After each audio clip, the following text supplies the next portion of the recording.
is the propagandist posing on others. They ask those questions. Why did you No. waste all of that money? They want the opposition to say where you getting the money from, while all of And that money was wasted. Yep. I said to somebody yesterday evening, same place where the government is going to get theirs. Yeah, man. Because they're not asking where the government No, is going to get theirs. no. And what the opposition is saying now, they will be in government. So it's the same money Yeah, man. that the government is going to use. What they are going to do Yeah, is man. the same money that Mark Golding and the PNP A is going to use. reprioritization of the existing 359.4 billion in discretionary spending. Additionally, if they were real analysts, they would have read the fiscal policy paper and know, if they read the fiscal policy paper, they'd know that on page 12, part 2 of the fiscal policy paper, GDP is programmed at 3.482 trillion in 25-26, 3.791 trillion in 26-27, 3.944 trillion in 27-28, 4.182 trillion in 28-29, and the allowable fiscal deficits to hit the 60% target is 0.3% of GDP this year, 10.45 billion. That is why the 9 billion that's favorably spending that they don't ask her where she getting it from. That is where that come from. The fiscal deficit can be 33.47 billion next year, 35.85 billion the year after, and 4.81 billion the year after. So there's 83.99 billion in the discretionary spending to still hit the 60% in 4 years' time. And if we assumed that the economy grew at 1% as they are projecting, tax revenues represent some 25% of GDP. So they have 9.4 billion in additional tax revenues this year, 10.04 billion next year, 10.64 billion the year after, 11.2 billion next year without raising taxes. They don't know what they're talking about. So the money is right there in front of them face. Yeah, man. But that's because they are dunces and propagandists. They wouldn't know where to find it. Yeah. They're clueless. Yeah, man. How much money are we losing at JUTC? $17 billion this year. And it's only operating at 30% of its capacity. You know the shocking thing, Ralston, that I don't hear nobody asking. In Julian Robinson's budget presentation, he said that the JUTC is operating at 30% of what they were operating at in 2016. But the shocking part of it is that their overhead is still the same. Yeah, man, that's the point I'm making. So how is that possible? There are substantial savings to be made there. Yeah. So you have to go in with a scalpel and take out what is happening there. They don't know what they're saying, man. They're just propagandists, posers and analysts, and shortchanging the people. Yeah, man. Well, I just want to say to Jamaica, though, that get ready for this revolution that is coming. Get ready for the change, because the PNP is going to make its move as it relates to the culture and the creative industry, giving our creatives the opportunity that they have been yearning for a very long time. We as a country, Ralston, we import about 30 billion Jamaican dollars worth of culture every year. From the US primarily, From the US primarily. We are now importing from India. We are also importing from Nigeria and the UK. Those are the places we import from mainly. And when we import this amount of culture, it is also killing ours. Yes. And if we don't get serious to preserve our culture by start allowing our people to make money from it, because nobody now gonna pay it no mind if them not make nothing from it. You understand? And you're the party leader yesterday said that even our music, we're not putting out the kind of music that we used to put out. Quality get poor. Put it out as well. And then people from our other countries are going hard. You look at a country like South Korea, they have developed K-pop, and them are go hard with it. They are going hard. Our culture, when you go around, when you go Europe, people want real reggae music. I've gone to a show called Reggae Yield in Belgium. Ralston is over 100,000 people in our KNPs. Not KNPs, I mean one corn piece. Come listen to reggae music. When I stand up on the stage and I look down, as far as me can see people there to have a repeater sound. And then there's a group called Midnight, Ralston. I don't know if you ever listen to their music. Yeah, man, some white natty from California and them man that dominate reggae music. Jesus Christ, man. I was on tour with Iactane. You think I acting close the show? Them man they work after we. Yeah, man. Them man they work after we and some real dub. Yeah, man. It's true, man. So we cannot sit by and allow people to take over our culture and make the money out of it because them get more money than we work the show too. Okay. Yeah, man. True. You understand? Yeah, man. So when you hear the party leader speak, he's speaking from knowledge. Yeah, man. Yep. You know, guess it. And we are telling them about the financing from a basis of knowledge too. Yes? So all this foolish question about which part the financing come from. Like but Ralston, I mean, Jamaica need to open their eyes. Yeah, man. And I say to people, Jamaica was in a better economic state in 2016 than where we are now. And if we were in a better state in 2016, it means somebody would have failed. Yep. The promise of 5 in 4 would have failed. Yep. And they said 5 in 4 based on the wicket that they got to bat on. Exactly. Yeah, man. And therefore they have failed us miserably. And we can't just sit down like this. We have to now start hearing about growth. Yeah, man. Favoral didn't tell us anything. Did you hear the growth plan in Favoral? They have none. 1% per annum for the next 4 years. Yeah. And then based on that, the Prime Minister can't come with nothing new. All right, boss. We'll have to leave it Blessings, there. man. Thanks. Thank Blessings. You. Yeah, man. Cool. That was Colin Bell, Deputy Opposition Spokesman on the cultural industries, talking about exports and imports was running at 4.63 billion. We are on a frolic of our own. Agricultural society. Yeah, man. Taxpayers, you may be eligible for 30% tax credit on your residential solar photovoltaic system purchase. Done at your principal place of business on or after January 1, 2023. Call 888-82.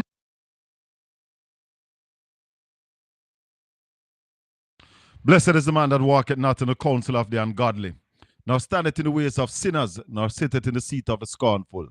But his delight is in the law of the Lord, and in his law do we meditate day and night. For we shall be like trees planted by rivers of water, that bringeth forth our fruit in our season. Our leaves shall not wither, and whatsoever we do shall prosper. Welcome, welcome, welcome to the Colin Bell Show.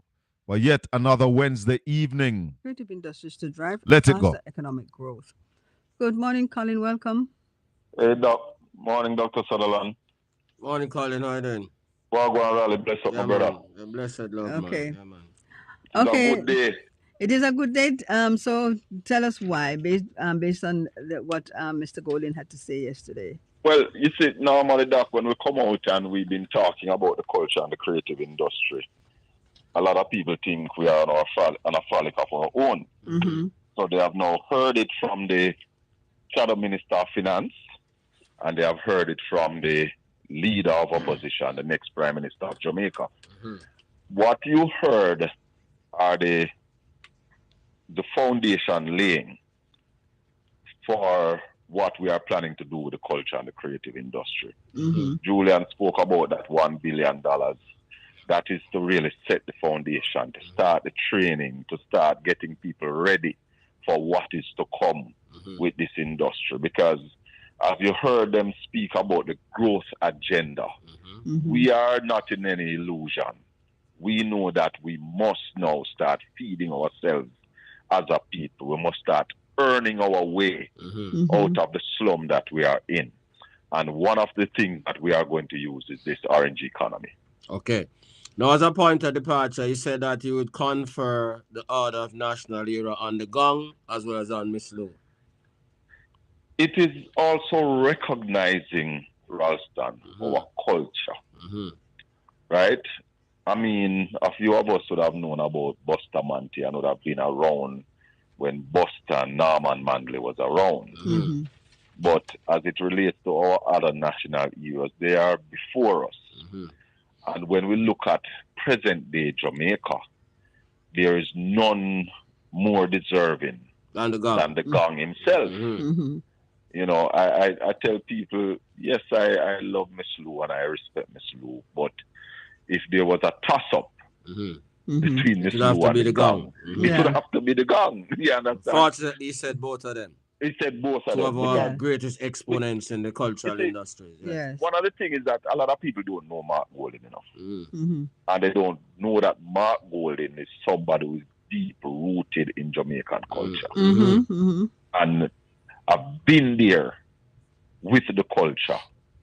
So when you hear was Mark an Augustown and Hermitage, man. exactly, Yeah, they man. don't know where know I'm going, that. man. Yeah, They man. don't Just know chat, man. that, Yeah, man. and because in complexion is not as dark as some Nonsense. want it Yeah. to be, Nonsense. them don't understand the love that man have for this island Yeah, man. and the respect for the culture of this island. So they are just seeing it, and I want them to understand that that is who Mark Golding is. Yeah, man. Genuine. Yeah, man. Yeah, So man. he understands the culture. He knows what it is that we can derive from really investing in the culture. As you hear him say yesterday, previous administration has left the culture and the creative industry on its own. Yeah, man. True. Never really invested in it. And it did well. Now the world is seeing it more, and other people are going after their share of the pie. And therefore, our creatives now need government's assistance to get to the place that this industry can help Jamaica to grow. Yeah, man. And we look around us, Ralston, and we've been preaching it ad nauseum. The people are here who have made money from the culture and the creative industry. Who is richer than Bob Marley? And Bob Marley will most side come after him part. Yeah, man. True. So it shows you what the culture and the creative industry can do. Yeah. Bob Marley entire family. Hey, good evening and welcome everybody. Welcome. New York, how you doing this evening? Well. My name is Colin Anthony Bell. Chris Campbell. Long time we not talk, Big up yourself, my brother. Good afternoon, Colin. It's very important that Jamaicans keep their eyes on what's happening in the US. Trump is talking, is taking the economy. It will have major impact on us.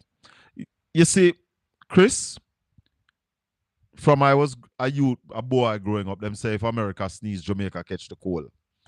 I think we are aching right now because of what is happening in the United States of America. And that's why you heard Julian Robinson and Mark Golding talk about growth. We have to grow this economy. 1% growth, 2% growth is no longer acceptable. We have to get to 5% and beyond now. Because if our people are going to live their best life, we have to start doing it. We want to talk your views on the presentation yesterday. So we have gotten 2 from the opposition. We have got 1 from the government. And a lot of people are asking where the money is going to be coming from. The money is right there. If you ask that question of the opposition, you have to ask it of the government. And I'll tell you why you have to ask it of the government. Because it's the same money both sides are talking about. There's no different money. It's just that one side is going to be spending it different from the other side. The opposition, they are focusing on growth. The government is still focusing on macroeconomics. Just numbers. Right now, economics is more than just numbers. It is food, it's opportunity, chances, life. That's what the economy is about. And if we don't grow it now, Chris, we are going to have problem. Because as you rightfully say, what Trump is doing in the US is serious.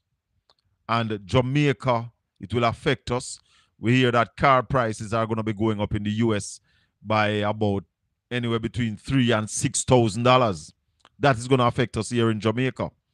Want to say big up to the people over there in Trinidad. They are going to the polls shortly. What is happening in Jamaica? One of the things that Andrew Holness must tell us, must talk to us about tomorrow, is about his statutory filing. Must speak to us about his statutory filing. Mark Golding put it front and center yesterday. The statutory filing of the Prime Minister. It is an untenable situation. And Mark Golding rightfully said the Prime Minister is trying to ride that out. And we want the GLP trolls to talk to us about that. Because I am sure that if it was a PNP Prime Minister in the position where Andrew Holness in, them man turn over the government long time. No joke. May I tell you that? The country would have stopped long time if it was a PNP prime minister in the position that Dr. Andrew Holness is in. Now, my people in the diaspora, let me explain something to you. There's a law in Jamaica that every politician must submit their statutory filings to the Integrity Commission, meaning your income, your expenditure, your assets, and your liabilities.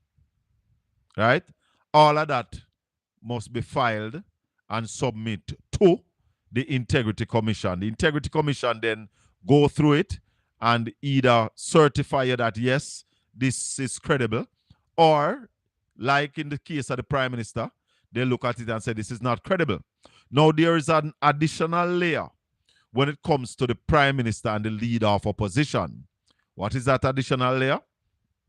The additional layer is that when the Prime Minister and the leader of opposition files their statutory filing, submit their statutory filing, once it is certified by the Integrity Commission, a summary of that filing is made public.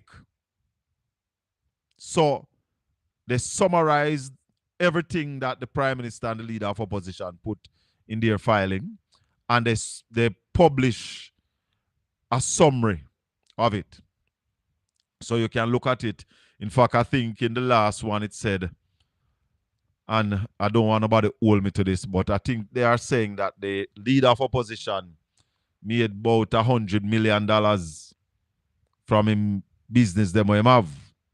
So for the last 3 years, we have not gotten a summary of the Prime Minister's filing because the Integrity Commission refused to certify that. So the Prime Minister must speak to us tomorrow. When him come tomorrow bending up him face, he must talk about him statutory filing. And I see somebody put it in the chat room, and yes, he must speak about this situation with the Cuban doctors and the nurses.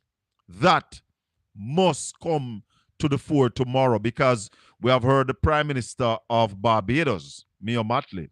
We have heard Dr. Rowley from Trinidad, who is the former Prime Minister. And we have heard Ralph Gonzalez, Prime Minister of St. Vincent and the Grenadines. All three Prime Ministers have said their piece as it relates to this, the argument from the United States as it relates to the Cuban doctors. So, yeah, man, me know. So it cannot be that the Prime Minister come to the nation tomorrow and don't speak about him statutory filing, don't speak about the Cuban nurses and doctor situation. You have to talk about those, and you have to tell us about growth. I am also of the opinion that Prime Minister Andrew Holness should call the election tomorrow. Huh? What? On a shock? The Prime Minister should call the election tomorrow. The leader of opposition said something yesterday, and I don't know if people understand it. The Prime Minister's situation is untenable. And he has taken the Integrity Commission to court. Laugh all you want. He has taken the Integrity Commission to court. And therefore, the Prime Minister wants to lead the GLP in an election with this cloud hanging over him. What is the cloud? The Prime Minister is under investigation for illicit enrichment. What is illicit enrichment? Meaning that you have assets and money more than what you show from your legitimate or your known earnings. So the amount of money where the Prime Minister have, the Integrity Commission is saying, we're not sure. They have put the case to the FID and also to TAJ, Tax Authority of Jamaica. And again, that is a part that looks very ugly, that the Prime Minister of the country under tax investigation. You can't make that happen to you as a Prime Minister. You cannot allow that to happen to you. So when the leader of opposition spoke about it yesterday, he said the prime minister is trying to ride out the storm. But I am saying, Mr. Prime Minister, you need a new mandate from the Jamaican people to continue. So you shouldn't be thinking about waiting till September. You should have called the election tomorrow.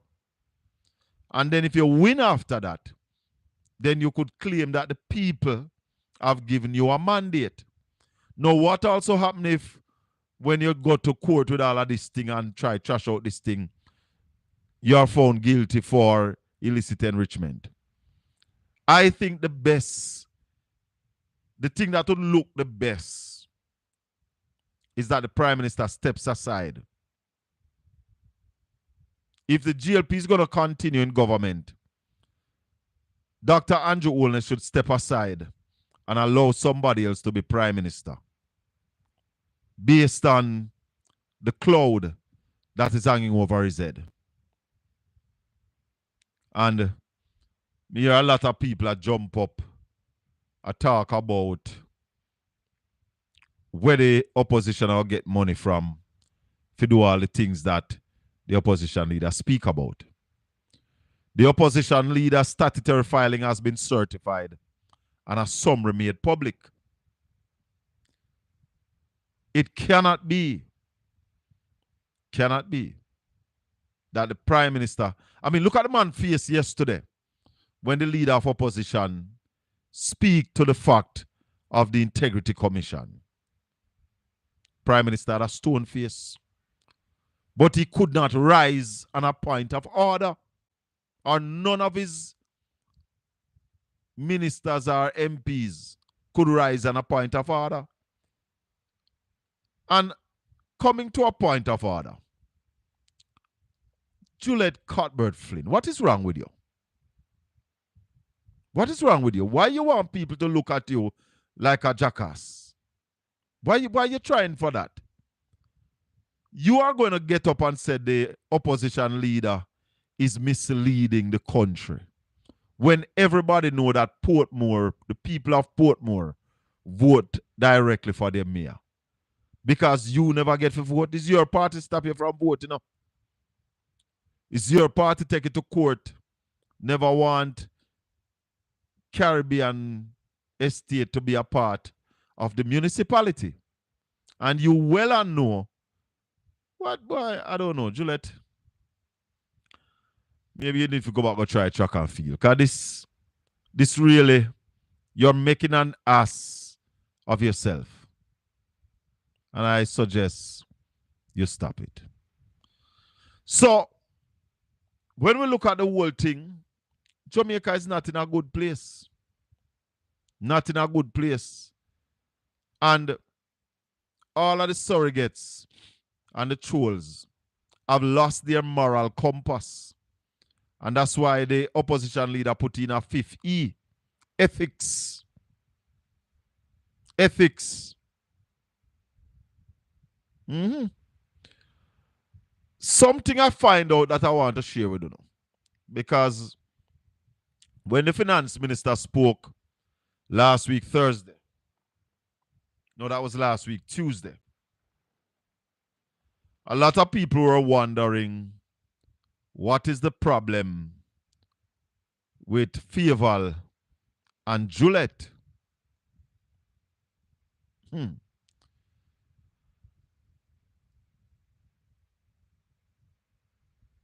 Donovan, what is this? A young lady on that station there said Mark Golding should show his renounce certification.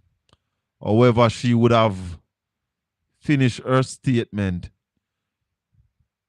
for the Prime Minister to show his statutory declaration. Look here. No. You see, my thing with that, Lenworth, is that if Andrew Holness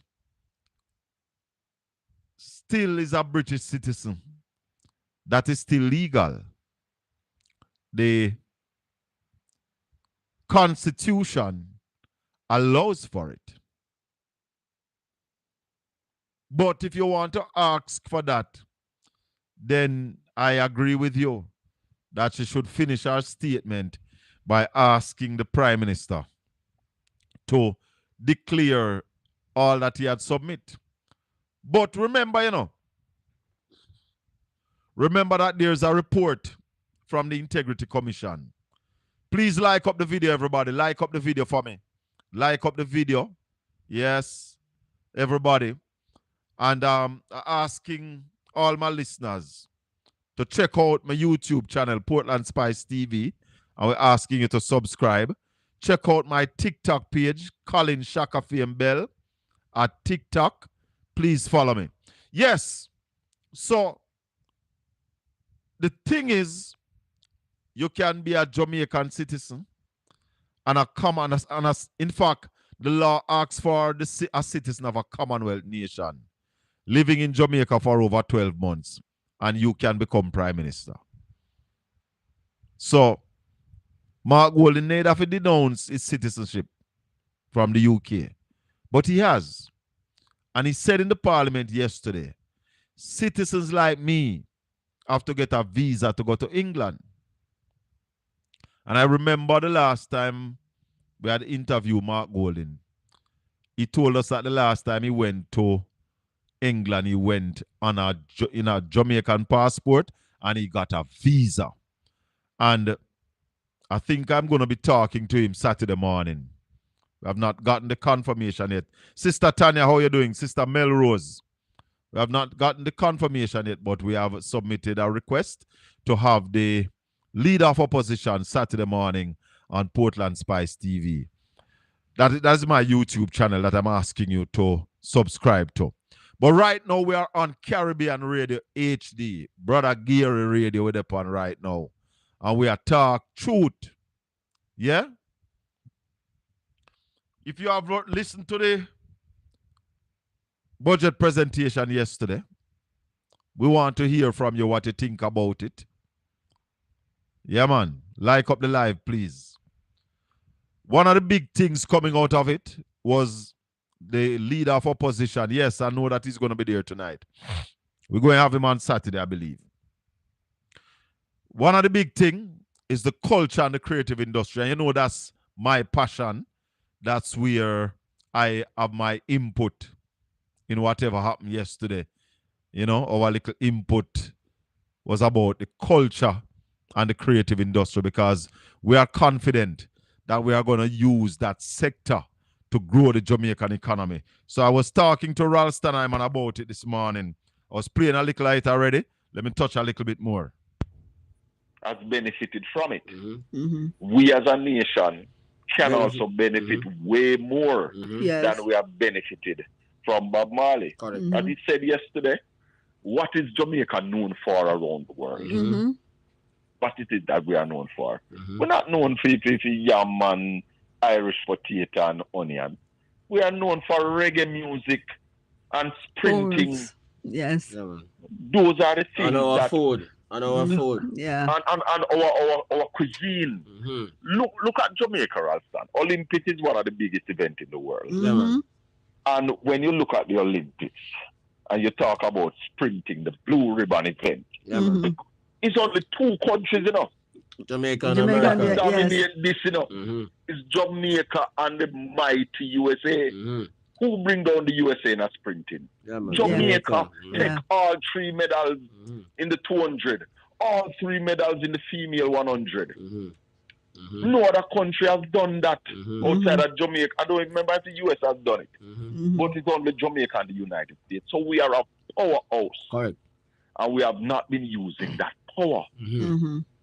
Which, I mean, we rob you seeing both money. Well, that is why, again, I was saying that he said it was totally unacceptable and that a PNP government would have a commission of inquiry because we robbed the icon's money. And the icon must get back his money. He must get it back. Yeah, man. And there's a discussion that I would love to have with you one day about SSL, the look of SSL, and the look at what happened in the 90s that caused FinSAC to come around. Yes. And because FinSAC came around and paid back people who were robbed by some of these bankers. Yeah, man. And here is FinSAC doing the same thing. And put the country on this death path that we're All on. right. But Ralston, there are still some people are saying that how we are going to make money from the culture and the creative industry. And I would love to bring some of that to the fore this morning. Tell them that we as a country have this great culture that the world wants to know, our history. We are going to use our creative to turn that culture into entertainment. We are going to package that entertainment and we are going to export it to the world. We are going to create that ecosystem. These are the exact words that the party leader used. Create that ecosystem to export culture. No, I can't spell out everything for radio telling you this morning because the Prime Minister speaks tomorrow and him a cocky nose, him want something. But when we create that ecosystem, every morning you talk about the trade deficit, how much we import and the little that we export. We are going to get export to be more than what we are importing because we have culture. We have the creatives to turn the culture into that entertainment product that we are going to export and export more than we are importing. And that is how we're going to make the money. We're looking at... So we're just giving you an understanding of what it is that the leader of opposition is talking about, what it is that the shadow minister on finance is talking about, and the whole growth agenda of the People's National Party. It is about growing the economy. It is about getting to a stage where we now have to borrow from Peter for pay Paul. Conrad O'Brien, good evening. Hi, good afternoon, Colin. How you doing? Oh, good, man. What go on, my brother? Boy, I'm here. I know we all were glued yesterday afternoon to our television and our radio and our devices, listening to the president of the People's National Party. What did you come away with, Conrad O'Brien? Absolutely, Colin. I don't know what's going on in the background there, Colin. Like a fan or something, but very, very... I don't know if you can fix anything here. Oh, it's still getting that? Yes, I'm still getting that. All right, go ahead. Let me fix that. Yeah. Go ahead. Yes, man. Oh, good. That's better now. Yes. Good. All right. So, Colin, thanks for inviting me on. And indeed, let me greet your viewers and your listeners as well, and wish them a happy Wednesday afternoon. You know, it's Colin, of course we're all glued to our television set yesterday evening, as you said, watching the man who is argued. And I think people are arguing in the affirmative to say that Mark Jefferson Golden, the man Marky G as I dubbed him, will be the 10th Prime Minister of Jamaica.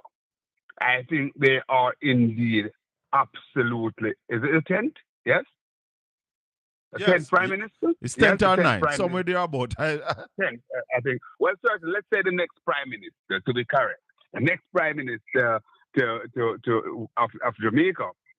You know, they are indeed correct. And I must say, 10th. Colin, that we have been seeing this blossoming, you know, coming together over the years. And what we're seeing right now from Mark Golden is a man who has peaked at the right time, you know? Yes. In track and field term or in sporting term, you know? You hear a man say, boy, a man peak at the right time, you know, because you don't want to peak before because you could be in trouble. Yeah. When the big race comes, so you want to peak at the right time. And certainly what we saw yesterday is a Mark Golden peaking at the right time. Every aspect of the gentleman was prime ministerial. Yes. His demeanor, his confidence, his grasp of the issues, you know, everything was certainly on point, Colin. And there was just some very, very huge takeaway. Talk to me about those. His presentation yesterday. Well, first of all, Colin, let me go to what we all have a great interest in. Education, right?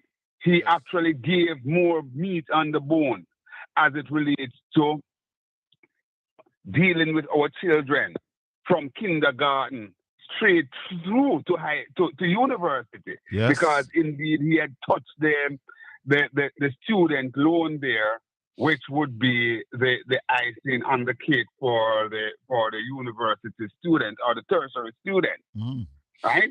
And he made mention of, that feeding program for our students, who really need that least in life. Because as you know, Colin, one of the things that's basically stymied our children is the nutrition, you know? Yeah. So he touched on that. So for me, and he also touched on the transportation costs to get to and from school. Absolutely, the transportation cost, and certainly, Colin, we have been calling for that parity for our students outside of Kingston and St. Andrew that benefit from the JUTC. And Mark Golden, based on his presentation yesterday, found a formula and what one could describe as a winning formula, right? A winning formula to basically get that going. He also, Colin, again touched on another thing that a number of us talked about: the access to beach access. Yes. And to me, it was another winner. And he made mention that, listen, why our brothers and sisters in the Caribbean islands, can have access and we doesn't, and he pledged to fix that. Definitely. He pledged to fix that. Definitely. Then there's another, so many, Colin, the whole business of housing. Talk to us about that. How impressed were you with that? Extremely impressed, Colin, and because what he did, he touched on young people, young professionals. Obi, hold on for me 1 second. Because as we touch on housing, I remember Percival Latouche. You know the man, Obi? Yes, I do. Very well. Are you aware that he passed away this morning? Oh, my God. Yes. So, Percival Latouche passed away this morning. He was once on the NHT board. And that's why it came back to me right away as we start talking about housing. So I just want to send condolences to his family and his friends and to the People's National Party. Percy was also a member of the Jamaica Labour Party at one time. May his soul rest in peace. As a matter of fact, I think he ran for the Jamaica Labour Party. Yes, he did. All right, he ran for the Jamaica Labour Party, and then he found favor within the People's National Party and become a very close friend and ally to Portia Simpson Miller. Definitely. He also had a lot of things to say about Omar, but in later years he became a very close friend of Dr. Omar Davis and so on. So let me add my voice to that, Colin, my deepest condolences. And remember, we will all remember Percy for the Returning Resident Association. Oh, yes. He founded organization and was president and a champion of those people for a number of years. So, again, my deepest condolences to Mr. Percival Latouche. He and I shared on the Port Antonio Hospital Management Committee at the same time while I was the chairman of the Hospital Management Committee. So Percy is somebody that we work together very well. And he's a determined person, a patriotic Jamaican. And once again, we just want to send condolences to his family and friends. Continue with the housing now. Let's get back to that. Yes, Colin. So the housing policy that the opposition leader talked about, it was quite comprehensive. It talked about our young people gaining access to housing through the housing trust And he also talked about those people who are the lower quintile in terms of contributor and so on, you know. So he made the commitment that once and for all, he will be repurposing the National Housing Trust to benefit the masses, you know, and they would not be going out there and building houses that taken outside of what the original mandate of the National Housing Trust was set up for. You know, I was very impressed when he said that they would be removing the cost of lands from the cost of the housing, because a PNP government would be giving the housing trust some lands for all the money that was taken from the housing trust, and that they will stop taking that $11.4 billion. Absolutely, Colin. And what that means, it means right away that you would see lower prices of houses. So he would be able to achieve that which he set out to do, to put more houses in the hand of our people. You know? Yes. He touched another big area, Colin, which we would have to dub. Hold on for me, Obi. Don't move. Don't lose your thought. Just hold for me. Hello, good evening. Welcome to Caribbean Radio HD. Good evening, sir. Yes, sir. Yeah, the name is Linford Brown from St. Thomas. Yeah, Mr. Brown. Is this Mr. Bell? Yes, man. And you're live on the air. Okay, sir. I just want to bring something to your attention. I'm a retired member of the Island Special Constabulary Force. Yeah. Which I enlisted on the 23rd of March, 1979. Mm-hmm. I served for 32 years and 7 months. Yeah. I retired on the 31st of July, 2011. Mm-hmm. My contribution towards the NHT up to the 32 years that I served reads $11,411,565.42. Mm-hmm. When I retired, I told that I should get a refund of some money. Yes. I was only given $112,000 out of that 11 million. So for However, how can I get to send you some documents? I would like to send you a copy of this housing trust documents, also a copy of my... All right. You see this number that you're calling? Yes. There's a WhatsApp on it. Also, my email address is shakafame@yahoo.com. The Shaka spell SHAKAFAME@yahoo.com. So it's shakafame@yahoo.com, or you can send me a WhatsApp to this number. All right?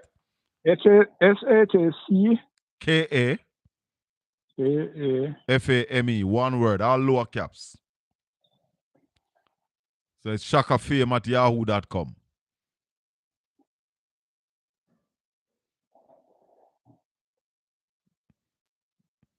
All right? Okay, Mr. Bell. Not a problem. Yeah, Obi, we were talking about the housing and the money. Sorry about that.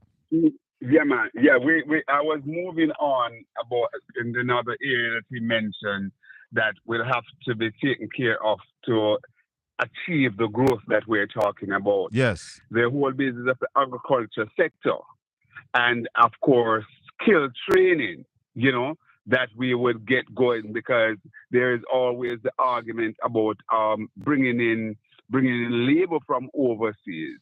So that's another part of the education aspect of his agenda that he talked about. But the agriculture sector is a big one. And as I've been saying from the other day, Colin, that the Shadow Minister on Agriculture, Dr. Dayton Campbell, made mention on a political platform that it's only 35% of the agri-parks are under cultivation. Yes. I reach out to the Minister of Agriculture, the Honorable Floyd Green, and you know he said I should call him back about 4 Thursdays ago for him to confirm to come on my program on the Monday.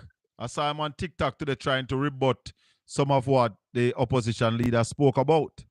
You know, but to date he hasn't showed up. He's a no-show, and it begs the question, why is he hiding? Because Dayton put the figures out there. And indeed, it's a shame, Colin, that we are in this position. The opposition leader talked about when Roger was in the job. Yes. We have gotten rid of importation of Irish potato, and we were also going there with self-sufficiency with onion. We have basically reneged on all of those, so we're gone in a backward trajectory. Well, indeed, the opposition leader also made a commitment that we're going to cut the food importation bill by 25% in our first term. Indeed, by 25%, Colin. And what that will mean, it means that, for example, we'll be seeing where more Jamaican product is served on the tourist plate. Yes. So, by way of, because of course we treat tourism is both local and export, because tourism is a foreign exchange earner. So, once we cut the importation bill and we're producing more in a timely way in Jamaica, then certainly we'll be more competitive on the hotel chain. And so all of those things, Colin, are just such big ticket items that he talked about. He also did not forget those the elderly, the older folks who really and truly are on a fixed income, and what he would do for them to bring them up by their bootstraps, so to speak, after they have spent their greater years contributing to Jamaica. So Mark Golding's presentation was just so, comprehensive. What do you now expect tomorrow? Tomorrow evening is another big evening. The Prime Minister will be coming forward tomorrow. What are some of the things that the Prime Minister must speak about tomorrow, Obi? Well, certainly the Prime Minister, I would encourage the Prime Minister to man up and face Jamaica and apologize. Start out, first of all, with an apology to the Jamaican people. What? For not having his filing certified over so many years. Obi. And this because Obi. Yes. I can sell you Folly for $1. There's a beautiful place in Port Antonio called Folly. They have a cricket field over there, Folly Oval. Yes. You have the Folly Lighthouse, the Folly Great House. I can sell it to you for $1, Obi. I am aware, and I know that I would not be able to purchase it for that $1. So if you believe that the Prime Minister going to come apologize tomorrow, give me 50 cents, man. I'm going to give you Folly Oval. No, it's not a matter if I believe he will come and do it. You ask what would I want to see the Prime Minister, expect the Prime Minister. Okay, or what you think he should come with. All right, continue. What he should come with. You said he should start with an apology. I believe that he should start with an apology for the Jamaican people. I also believe that he should offer an apology for those things that he said he would basically put in train within his first 100 days. And to date, we have seen none of them. I think he should explain to us why his administration has performed so poorly. You want to remind the listeners some of those things that the Prime Minister had promised in his first 100 days? Well, certainly term limits, job description, impeachment, fixed election date, just to name a few. Yes. Just to name a few. I also would want to ask him should apologize to us for saying that we would sleep with our windows and doors open. What about 5 in 4? Also 5 in 4. What happened there? Give us some explanation. He shouldn't just glass over that. He has been there 9 years on the trot. As a matter of fact, tomorrow, the 9th Prime Minister of Jamaica will be on his feet presenting his 10th budget on a trot as government. Yes. Also, he has been a part of government in Jamaica for 14 out of the last 18 years in Jamaica. Hey, Obi. Can I tell you something? I did a calculation that I want to share with you. Go ahead, my friend. I did a calculation, Obi, that I want to share with you. Because the other night I was thinking, and I remember that thing that was put out about P.J. Patterson being the murder prime minister. That thing hurt me so much that it sends me back to doing some figures. Yeah. And in the last 18 years, the GLP has been in power for 14 of it. Yes. The 14 years under Andrew Holness and Bruce Golding. Together, 19,864 Jamaicans were murdered under their watch. 19,864 Jamaicans were murdered. Yeah. And let me remind you that 14 years under P.J. Patterson, it was 13,710. So Colin, I'm going to ask you a big favor. I have a contact number for George Davis, and whether he acknowledge, whether he responds to me yes or no, I'll be able to send him this data. So I'll definitely send it to you, Obi. Send it to me. I will send it to me, so I'll send it to George. I will send it to you. Because an apology is in order from him. Yes, man. So indeed, Colin, what you're saying, if you're talking about a murder prime minister, he would want to dub P.J. Patterson. It would have that title would have to go to Andrew Holness, hands down. Most definitely, because and you heard Mark Golding mention yesterday how many people were murdered under Andrew Holness. Indeed.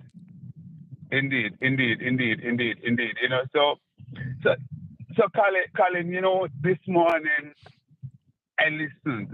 But let's not miss the point, Obi. Sorry about that. Go back to the things that Andrew must talk about tomorrow. Yes, but he should talk. He should start with that. I would hope. But what I expect that he will be coming with, a roster thing. Trying to compete with what Mark Golding said about the national in terms of housing. But the reason why his thing is going to be so empty is because he has been there 9 years on the trot. Mark Golding has not gotten a turn at the wicket as yet. Right. So people have something to judge Holness by and say, but Mr. Holness, you have been a colossal failure. So, but I expect him to come with that. I think he's also going to be reiterating the point about the extended period for the student loan to be repaid. I don't have a problem with that because they give first a longer time. Then although ultimately you will pay more interest, but at least you afford people the opportunity to come in because their payment would be lower at the front end. So I don't have an issue with that. So. And I expect him to also talk about things like the Spark program and so on, hype it up and all of those sorts of things. He's going to talk about him being the builder and so on and so forth. But when you match those arguments, then that's where the rubber will hit the road, because I don't know that we can point to much that Andrew Holness has basically responded for in terms of building. He's going to also hype the Goodyear Center and so on. He may also repeat his argument about building new cities and so on. And a lot of colorful things will be said tomorrow from him in that regard. However, it is going to be being very empty and kind of fall and stony ground, because he has been there 9 years on the trot and he is found wanted. So, and I must say, Colin, what happened, what Mark Golding did yesterday was effectively shut out Andrew Holness. He has closed the door and Andrew Holness. And certainly the people are now looking ahead to Jamaica's 10th Prime Minister, Mark Jefferson Golden. Do you think he should say something about the issue with the Cuban doctors and nurses tomorrow? Absolutely. I think he should address that. I also believe that he should give us an update on SSL. He should talk to us about why his government, after spending so much money on both reports, both the FinSAC report and the call report, and why have they decided not to publish the FinSAC report, and why not even sharing the call report with the Parliament and by extension the people of Jamaica. We expect the Prime Minister to address those things. That's my expectation. Will he do it? The jury is out on that. I think he should have just called election tomorrow. Well, you know, I can tell you this, Colin. After Mark Golden yesterday, the more places I attend, right? I was in Mandeville yesterday afternoon. I'm right now in some areas in Clarendon. I was in St. Catherine, Kingston, all over. And believe me, the call of saying, call it, Andrew, call it. Hold on for me, Obi. Much louder. Hold on for yesterday afternoon. Hold on for me. Caribbean Radio HD, good evening. Yeah, good afternoon. Welcome to the show. Which government closed Goodyear? Which government closed Goodyear? No government can't close Goodyear. Couldn't close Goodyear. Goodyear was a private company. Business. Huh? You're right, yes, in St. Thomas. No, I said Goodyear, no government could close Goodyear. Goodyear was a private company. Private company? Yes. But you tax him out, that's him have to run. Oh? Which government do that? Which government make him have to close that plant? No government no make him have to close it. Why did Goodyear close? Why did Goodyear close? Because one man tax him out too much. One man do what? It was Michael Manley tax him out. Michael Manley tax out Goodyear. Because you want to tax him man more than what I make. Oh, that was the case? Wasn't it because of cheaper labor? No. No? Because he man make $100. Yes. You are out of $100. You are. You know how much half of that. That makes sense. What percentage was he must be paying staff. He must run the hotel. He must run the plant.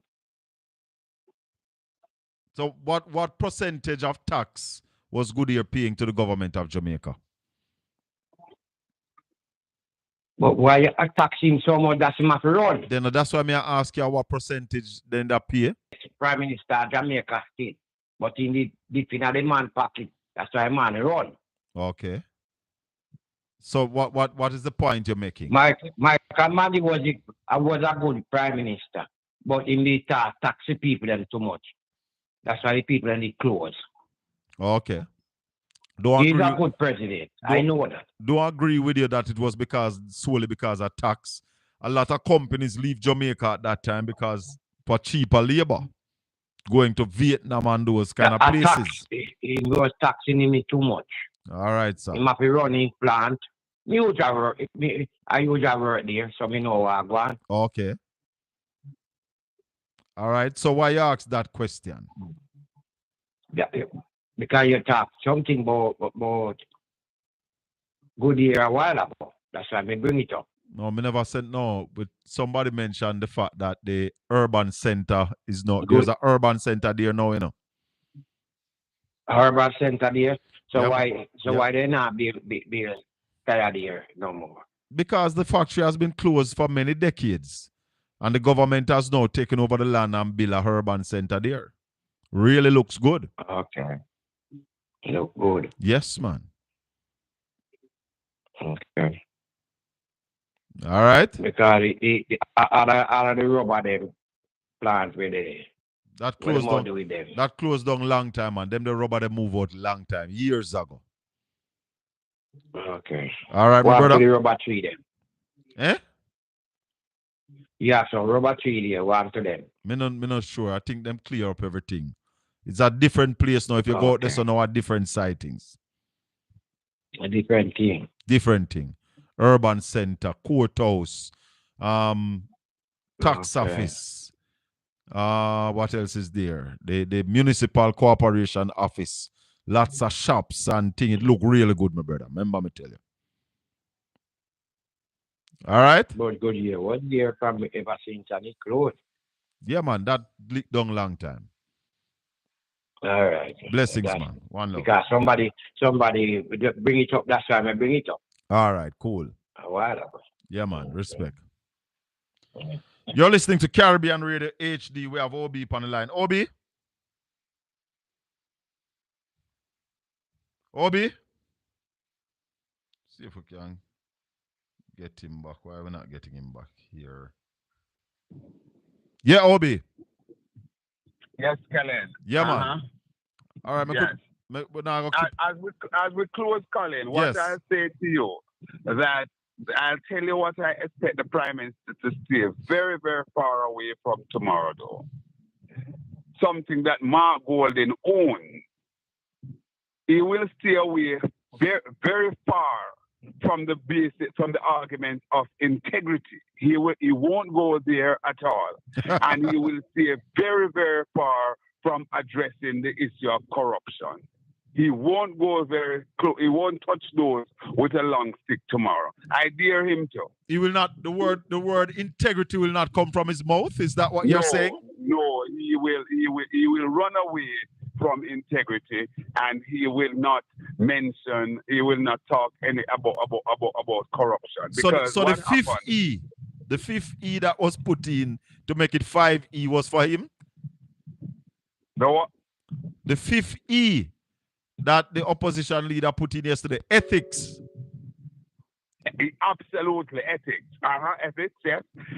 That he will run away from. And that again, Colin, was another big highlight of the leader's presentation. You know, when he talked about the similar thing of that PJ had talked about, you know, values and attitude. Yes. However, what the salient point and the big takeaway from that is that Mark Golden made mention that he's aware as to how that was timing and shut down by people within the media, people within the political sphere, and so on.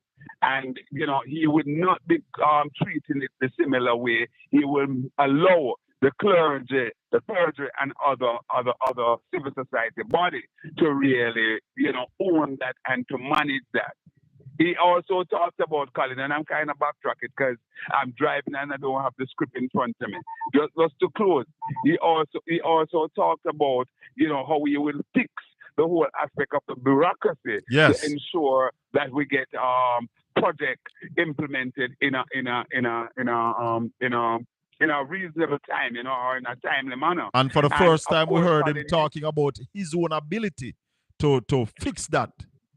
Absolutely, and that is not in question. As a matter of fact, we know he talked about consistently through the presentation, you know, about the work that he did as the Minister of Justice and so on in putting through so many legislation. So therefore, you know, we know his ability there. So all in all, Colin, you know, it was a very, very big moment for Mark Golden. Your industry, Colin, which is your pet peeve, the orange economy, you know, the creative and cultural industry, culture sector. You know, he owned in that, and he weighed in, and that in a big way, Colin. And certainly, it seems as if Mark Golden is a man on a mission for Jamaica to earn our fair share of this $1 trillion industry that you so ably talk about. I heard you even this morning and Real Business with the genius, the guru himself, one Ralston Hyman. Definitely. Conrad, I want to thank you for your time. In closing, Colin, you know, we don't close when we give exams, you know. We basically we have to basically give the score. And somebody who spent a little time in the classroom as a pre-trained teacher, I can tell you that, You know, I'm very hard.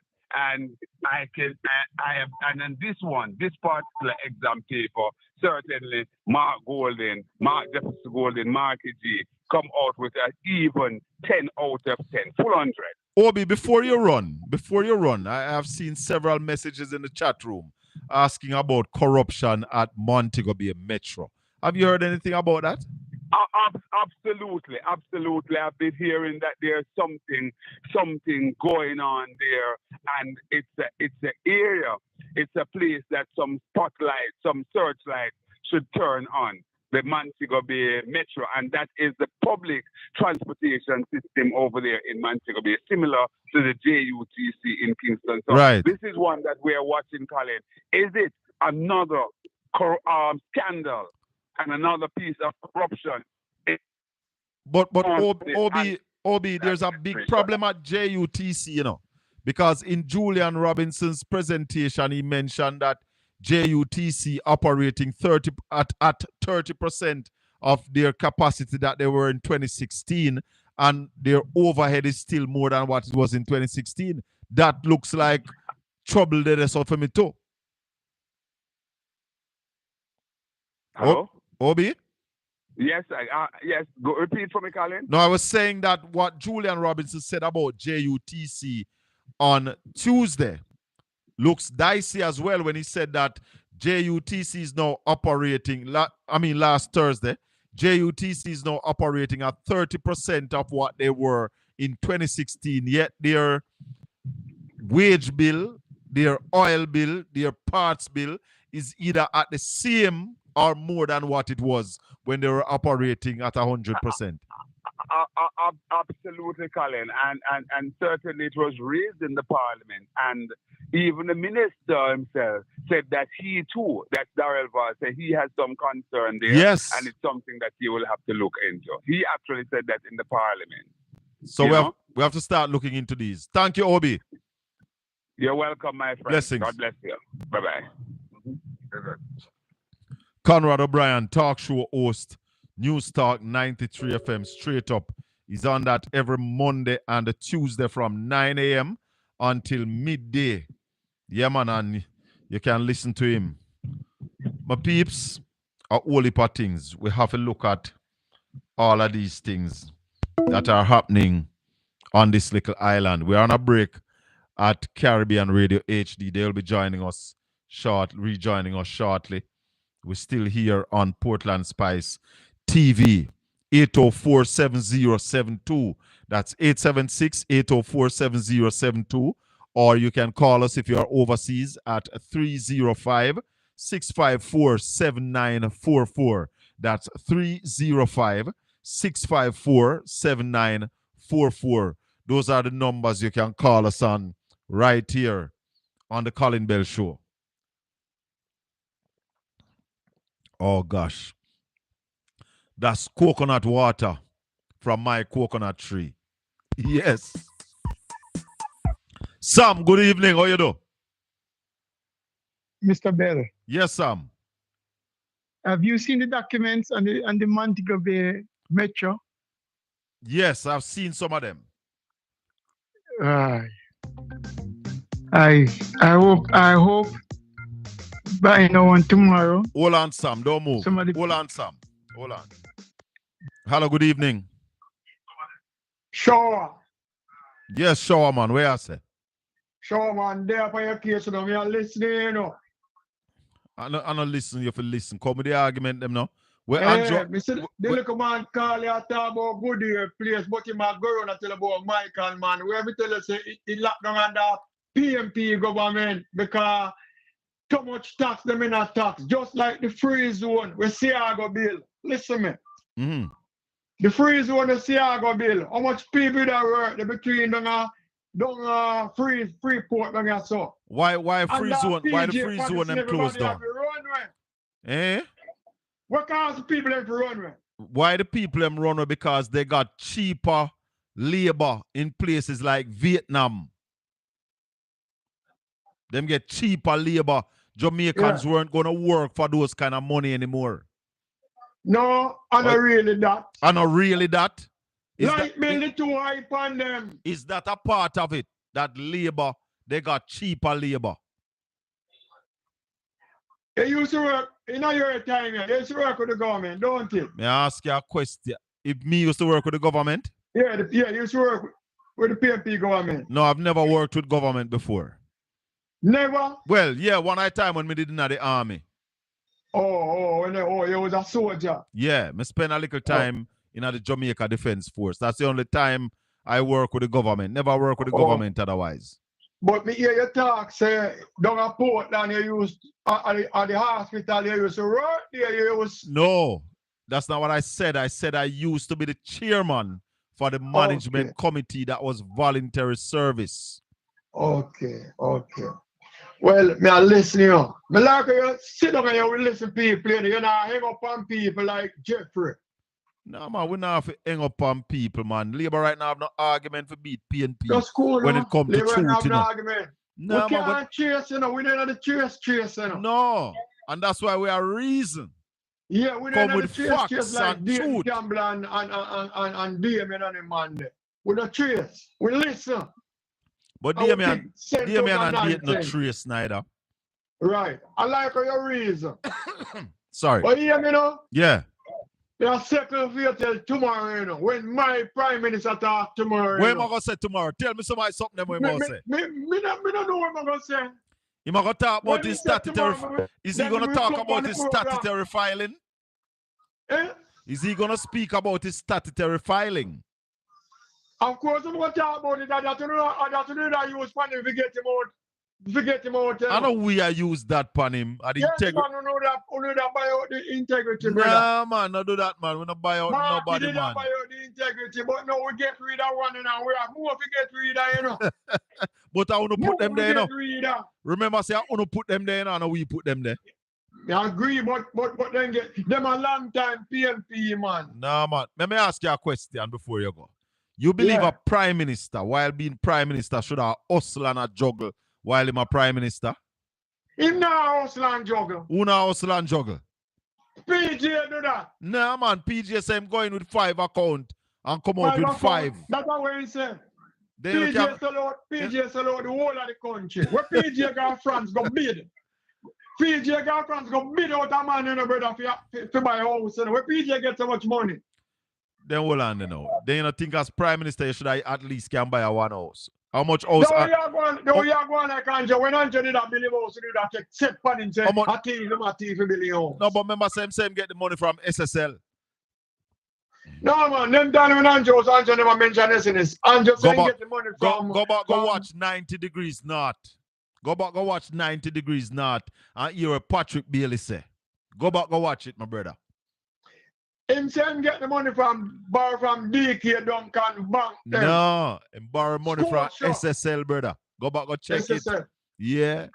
Where PJ get so much money for going to France to go buy that big house? PJ has never been under investigation for illicit enrichment, my friend. Never, because then time there, nobody never pressure PJ thief, highway money and Michael Manley kick him out of the party, you know. No, man. You talk about the Shell waiver scandal? Yeah. Well, yeah, there was an issue with the Shell waiver. There was an issue with giving that waiver. And PJ Patterson was asked to step aside until that clear up. And that's why Andrew Olney should have stepped aside until this clear up too. Andrew no charge nothing. So if you step aside. Oh, you mean if you step aside? PJ never get charged either. PJ, they catch him red-handed. PJ never get charged, brother. But then Michael Manley catch him red-handed. That's why he have to come out of the parliament. All right, my brother. PJ was not charged for anything. Just remember that. Yeah. All right, brother. Enough respect. Listen for me calling tomorrow. All right, show man. Big up. Bless up. Yeah, man. Sorry about that, Sam. Go ahead. Sam. Hello, good evening. I want to welcome back the people at Caribbean Radio. Go ahead, Sam. May I hear Sam in the background, but I don't know if him now hear me. Sam, call me back. I'm not hear you. Mr. Lord have mercy. As me hear me cut him off. And me cut him off, you know. Call me back, Sam. Yeah, man. Sorry about that. Go right ahead, sir. Yeah, Mr. Bell. Yeah, man. It's time for PMP to fight fire with fire. What that mean? Mika Phillips and Miss Burchell should have a press conference tomorrow morning, calling on all those people that involved and still at Metro to resign, and call on Mocha to investigate these people. Just call it before the Parliament open, because I'm having enough time to go through the document tonight. Because I see the documents on the program and I go through it. And from what I see, Mocha should be involved in this. He involved the Mocha to investigate the mayor and Mr. Dayton Campbell in Kingston Municipality, KCC. When you live in a glass or don't trust store, Mika Phillips, Miss Burchell, yeah, Jamaica 1 year tomorrow morning this issue. Well, I just called Michael Phillips a while ago. Him say me not meeting him or call me back. Let's hope him call me back before the program finish. Yeah. All right, but Sam. we need him to have a national press conference. All right. So that's why I'm going to talk to him and hear him I say. Yeah, we can't make this go down, so. What is really happening at Montego Bay Metro? What is the information you have? Information I have that they do a lot of things, value of $25 million. And that money was used, some of those money used between 2020 and 2022, right up to 2023. Right. It took them 4 years to return some of those money to the municipality. Also, the money has been returned? Some of the money returned. What is that? It took them 4 years. And it seemed like a BSN report is when the investigation going on. They start returning the money. First, one person is a general manager. Yeah. And the general secretary, same person. What you say? Sam? A well-known Sam, hold on. blogger. Yeah. Hold on, Sam. Hello, good evening. Welcome to Caribbean Radio HD. Yeah, if we man talk about the thing, the shell waiver there. Yeah. The biggest house. PJ get the biggest house of foreign. Sweden. You know the address for that house of foreign? It's on Google. No, man. Well, let me tell you something. When you're calling a brother, when you're calling this show, I'm not a blogger. I'm a broadcaster. So it's when you call me, don't call me for tear down nobody's reputation. When you call and you make statement like them, they need to have your information. So if you say PG have the biggest house of foreign, you need to tell us the address. Yes. Which part it's Sweden. All right? So get your information, come with good information, and make we have good discussion. All right? All right, okay. Zin. Yeah, man. Yes, Sam. Yeah. Finish up, Sam. Wrap up. Yeah, man. So I'm saying they need to call a press conference, ask those people to resign and call him, ask Mocha to investigate it. Well, as I said, I just talked to Michael Phillips while you were on the phone a while ago. I called him. Yeah. He's in a meeting. Yeah. He answered him, saying in a meeting, he might call me back. So if him call me back before the program done, I will bring him on and hear what he must say. All right? Yeah, man. Yeah, man. They can't say no, man. Time to fight. Let me just say this to some people. P.J. Pattison was a senior attorney at law before he get into politics. So, PJ never come into politics, bro. Hello, good evening. Yes, sir. Yeah, man. Good evening and welcome. Evening.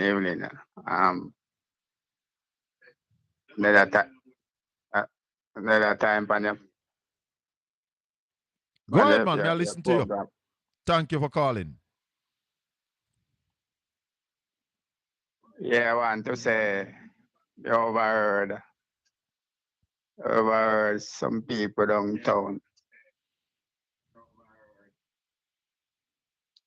Some people downtown. I say some JLP, I give them some money for go to Portland, for come to Portland. Downtown Kingston? Yeah. When at the Monday them hear them, yeah, downtown, yeah, people that like market people and what that. You come to Portland, come do what? Like them all keep meeting down there or something like that. Or them all keep meeting at Portland? Yeah, so them people them say them give them money if you come. If you come a meeting? Yeah, if you come a meeting, yeah. Okay. All right. Well, if them all keep meeting, anybody can come at the meeting. So I said I said I might spend the money now. Well, enough. Ladonna, good evening. Good evening, Arlene. Sister Tanya, good evening. Well, if there's a meeting, you know all the politicians them stay. When meeting a key people come from all about come a meeting. Nothing wrong with that. So not treat the fake ID thing. Well, that is something now that the party have to look at seriously. Both parties have to look at it. We don't know who coming up with them, the kind of something there. We can't allow that. Yeah, cause serious thing, cause say them swear, say them now give over back the leadership. So Desmond Mackenzie say we'll never surrender Jamaica to the PNP. Yeah. We never know say a theme for surrender. I think the people vote for who they want to vote for. All-time politics. No? We're not going back there, do we know? No. We're not going back there. Yeah, I tell you that. I better believe so when I go back there. All right, sir. All right, my brother. Thanks for the call. Yeah, man. Welcome. Yeah, man. You're listening to the Colin Bell Show. We are on Caribbean Radio HD. And I'm inviting everybody to check out my social media angles. Yeah. We have a Facebook page too. The Facebook page is Grandy Nanny at Facebook. And then we have a YouTube channel. Our YouTube channel is Portland Spice TV. Check out Portland Spice TV. Please subscribe, share, like up the video, and click the notification button so that whenever time we are on, you will get your notification that we are on. We're talking about budget presentation. We have heard Fieval Williams. We have heard Julian Robinson. We have heard Mark Golding. And tomorrow evening will be the Prime Minister of Jamaica, Michael Andrew Holness. Sister Nicole, big up yourself. Sister Cynthia in the chat room. Yeah, man. Welcome to the Colin Bell Show. The number to call is 305-654-7944. That's 305-654-7944. Or if you're in Jamaica, you can call me upon 876-804-7072. And that is also a WhatsApp number you can call me on. Talk to me about anything you want to talk about. We talk about it right here on Caribbean Radio HD. We're looking at the budget presentation. One was yesterday, one is tomorrow. And we're talking about the one for tomorrow with Andrew Holness. Hello, good evening. Welcome to the Colin Bell Show. Good afternoon, Sir Colin. Blessings, man. Wagwan. Yeah, first, thank you for the opportunity. But there's something that I want to say. When you look at the narrative in respect to the fake ID. Yeah. When you look on I was putting into the fake IDs, right? Yes. When you look on it with PNP and GLP, most of the person who have more to lose, what will always happen in most cases, it don't have to be politics, it can be sports or any other thing, business. Mm-hmm. Isn't the person who have more to lose more likely to be insidious in terms of being, right? Well, you want to look at it that way. In most cases, because but how do you know? How do you know who have more to lose? No. Okay. Just in case, like this politics right now, we can say in terms of the statistics and what we see, PNP is leading. Yeah. It's not really it's it's confirmation, say, yeah, them are going to win because you have to go out there and do the work. But based upon statistics, we see where the country is going and we see the voter pattern in terms of the last election, we can deduce certain things to can say X, Y, and Z, right? So we know all the optics towards this, right? The next thing that I want to shoot down still now, and you won't get rid of this now. I yesterday I was listening to a program by a PMP vlogger, and somehow in bringing nationwide Cliff Hughes and Ricardo Brooks and an ex-young man, and them talk about the people. Let me tell you something. What people always clutch a straw. The speech by Mark Golden yesterday, to be honest with you, I can tell you this. You might travel on the road. I am overseas, right? So it's a different thing in Jamaica. But it's the first in my life that I have sit down and watch a budget presentation from start to finish. First you watch it from start to finish? First in my life. It's the first in my life. I am so enthusiastic from Tuesday to hear what the finance minister saying to what the shadow minister saying. It's the first time I'm so interested in the budget debate. So you watch all three so far? Watch all three so far. All three so far. And I can tell you, most Jamaican, you realize that most, if you go on the road right now, I bet you that most Jamaican are talking about it. Because first time them didn't care. But because of what they are seeing in terms of the corruption and where the country is going, and when they listen to some of the things that the PNP has put forward, the people usually say, no, what is them plan? Yeah. Let me tell you something. Them say, what is them plan? Yeah. Before, what is them plan?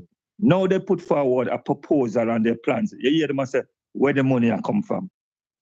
Well, stand tell you this morning. Yes, there is money already allocated. Yeah, man, the money is there. 380 billion is there from what the expenditure.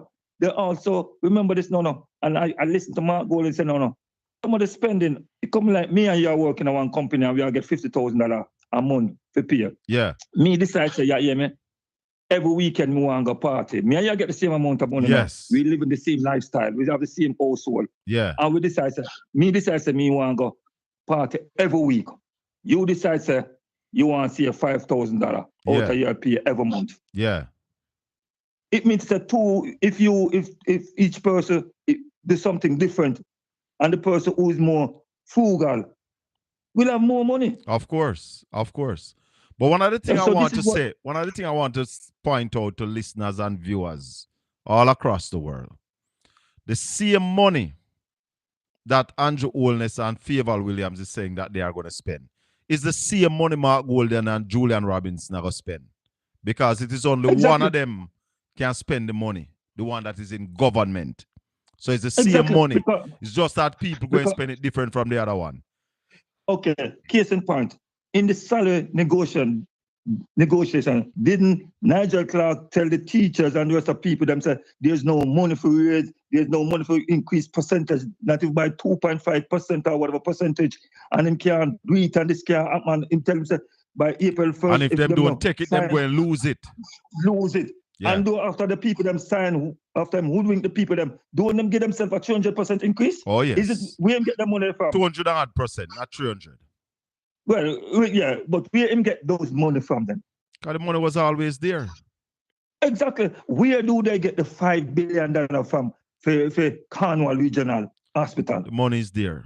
But look how much money is there. Look how much money them squander upon Cornwall Regional, brother. Look how much money this government squander on Cornwall Regional Hospital.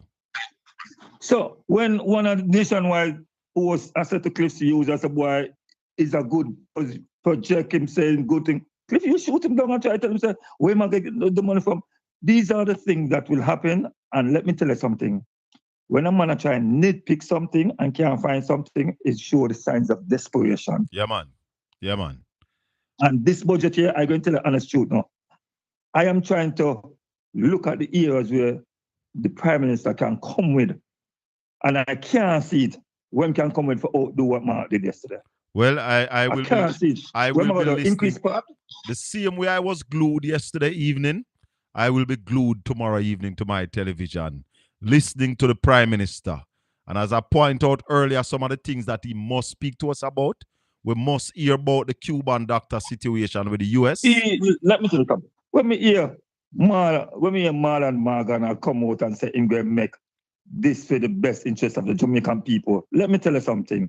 When they were in government, didn't they say they was going to make the best interest of the Jamaican people? Didn't they take an oath to swear to uphold the Constitution and all of these things? Marlon Morgan bite off more than him can chew, man. Marlon Morgan can't and this is the reason why I don't really talk about him now, because I think we are giving too much spotlight. Because let me tell you something. More know if people sit down, and I think you give him too much spotlight also. I understand, sir, it's a freedom of speech and you answer someone talking gibberish. But when these guys sit down, these are the things that people are supposed to look for. When them going at them household, I wonder, them wife or them partner or them family supposed to look on them and say, regardless, put it this way. It's like, I said this already now, it's like a mother who have a son who is a scammer or a kill people out the road and I collect money and she knows that she'll do it. Knows that this person will do it and continue to take the money. That's how them sometimes it look now. Because some of the things that them say beyond logics for intelligent people, it can't ring true to them. All right, my brother. Morally and ethically. Yes, man. That's why Mark bringing in the 5th E, ethics, because we have lost our moral compass as a country. 804-7072 305-654-7944. Those are the numbers to call. We're taking your calls right now. You see, I don't talk about people, you know. And I don't call up people name. All the while, people call and mention them people. We don't really mention them people. We don't mention with them. You will have to run it off to about 300%. You're talking about the raise. No, that raise was too vulgar. Seriously vulgar. Brother Bailey, good evening, sir. All of the people in the chat room at Caribbean Radio HD. Blessings and thanks for joining me for the Colin Bell Show. We're talking about Jamaican politics this evening. It's budget season in Jamaica. One of the things I can tell you is that Fayeval didn't come with a growth agenda. And they talk about 1% growth. In a discussion with Ralston Iman this morning, Ralston laid out where the money is going to come from to do the things that Mark Golden speak about. Now, when you talk about the National Housing Trust, the National Housing Trust is awash with cash. They have the money to build the houses. But we have to start building these houses at lower costs so that people who are earning down there so can afford to buy these houses. And that's why the opposition leader say him going to take out the land costs out of it, make the houses them cheaper. 305-654-7944 Caribbean Radio HD. Good evening. Good evening, sir. Good evening. Welcome and thanks for calling. Talk to me. Yes, my concern really is I wanted to make sure, for clarification, yes, the Cuban physicians will no longer be allowed to practice in Jamaica? Well, the American government, they are saying to the Caribbean that anybody who is involved in the Cuban exchange is involved in human trafficking and forced labor. And therefore, any country who is involved, their leaders will lose their visas and things like those. So far, the Barbadian government, they are saying that they are not involved in that, and the Cubans are paid well. So was the St. Vincent and the Grenadines Prime Minister. In fact, he was right here in Port Antonio when he made that statement. And Dr. Ralph Gonzalez, the former Prime Minister of Trinidad and Tobago. And they also said that they are willing to give up their visas. They're not sending home the Cubans. We have not heard anything from the Jamaican government. We haven't heard anything about what we are going to do. And we have a lot of Cuban nurses, Cuban doctors, dentists, specialists. We also have a lot of Cuban teachers here in Jamaica. So that is one of the things that we are saying, that we must hear from Dr. Andrew Holness tomorrow evening on the government's position on this. Okay, thanks. Well, let me ask you a question, though. How could either parties retain Jamaican schooled, educated clinicians? I mean, it is green. Grass is green. The grass is greener financially on the other side. Mm-hmm. How will they be able? Let's say the Cubans. Let's say they're not able to retain the Cubans anymore. What can the parties do to retain I can the tell qualified? You, if these Cubans go back home, we're going to get nurses and doctors from somewhere else because we just don't have enough right here in Jamaica. What we have to do as a country, we have to start earning more for ourselves, giving ourselves an opportunity to pay our clinicians more. Because one of the things that they are leaving for, as you said, rightfully, the grass is always green on the other side.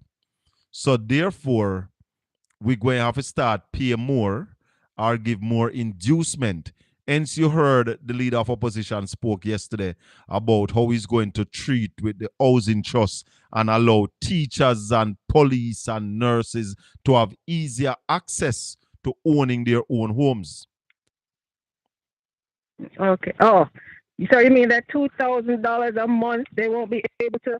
They'll be able to afford a pro box. I'm not even going there. I'm not even gonna go there, sir. One of the things that the opposition leader said yesterday, that going forward with the National Housing Trust, when Housing Trust is selling a house, they put the cost of the land, the cost of labor, and all of that. The government is going to give the land, so the cost of the land will not be in it. So I'm seeing those houses coming down by at least 1.5 million. Mm-hmm. So let me tell you something. It's a lot to take in, but listen. I have to just big you up. Let me tell you, since you've been on at 5 o'clock, I do not miss it. Caribbean thank Radio, you so much. HB Peeps, chat room family, big up on the service. Sister Tanya, I never miss it. Thank you, Sister Tanya. Thank you for coming on every evening, Tuesdays and Wednesdays. Love it.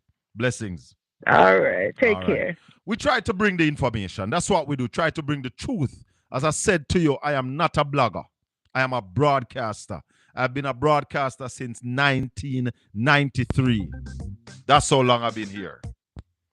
Hello, good evening. Welcome to Caribbean Radio HD. Hello, good evening. Welcome to Caribbean Radio HD. You have to turn off your instrument. Turn off your instrument that you have playing in the background. You're going to get that massive delay and you won't be able to talk to me efficiently. Hold on. Just listen to me on your phone when you call. Yeah, good man. Evening, Mr. Bear. Yes, sir. How you do? Good evening. Welcome to the show. Well, hey, a good time now. Me want to get to talk to you. I live in America. Well, hold on. I'm not hearing you. Hold on. Let me put on my headset so I can hear you properly. Mm-hmm. Go ahead now. Yeah, man. You live in California. You live in where? California. California. All right. Go ahead.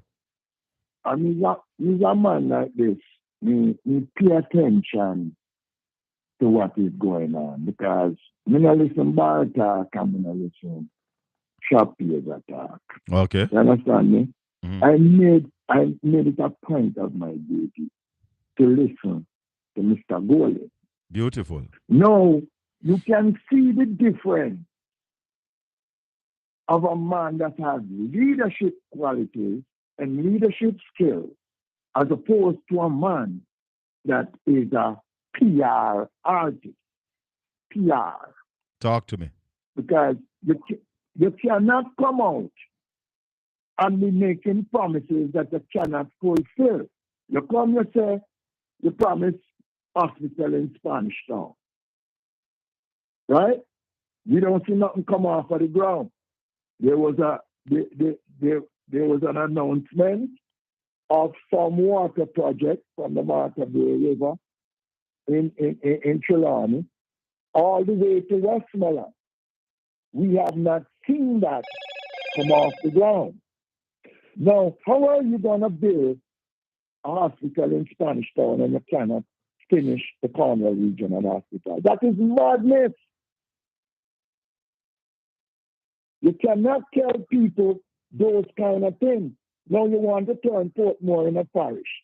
How you gonna divide a parish that doesn't have a cemetery, a parish that doesn't have a hospital, a parish that doesn't have a fire station? Does that make any sense? And Desmond McKenzie is running out with his little dunce self. Because them man, they are dunce in a bar. Me no know You that. understand? Dunce. Because when you hear a dunce attack, you know, when a man is purely educated, and so now when a man, I look like already at them when they start the school thing, they have to come on the podium or on certain platform contact. Mm-hmm. Because it's rubbish he talking. You understand me? And if a man listens to what the potential leader, Mr. Colin, is saying, that is the right direction that Jamaica needs at this time. And if any man in his right frame of mind, and we do not capitalize on this opportunity to change and transform Jamaica, we going to suck all through wooden spoon. Because man talking about third term. Look at the state of the hospitals in the country. My girlfriend died in St. Anne's Hospital because of neglect and no attention. You understand me? Yes. Now, I was listening to the Honorable Ralph Gonzalez. Oh yeah. And the man shot the wits out of me, Mr. Bell. You did? Because when the man outlined that a little country like St. Vincent, where he told us that he built clinics and hospitals in strategic locations. Yes. Throughout St. Vincent. You understand me? Yes. And then he hired Cuban doctors and dentists. Yes. And a CT scan in St. Vincent is $12 US. I was shocked. MRI scan, $12. X-ray, $12 US. Yes, I was there. Can you imagine that? And look how much they might charge poor people. They earn 15,000 Jamaica dollar a week. 100,000 for a CT scan and an MRI scan. That's a national disgrace. You know how much money is that? That is a national disgrace. And what I have seen is that it's networking. That's about 700 US. You know? All right, in prescription. Yeah. 700 US. That's about 700 US dollars. US in a country where I'm gonna earn 15 US dollar, 15,000 Jamaica dollar a week. Yeah. Now that not add up.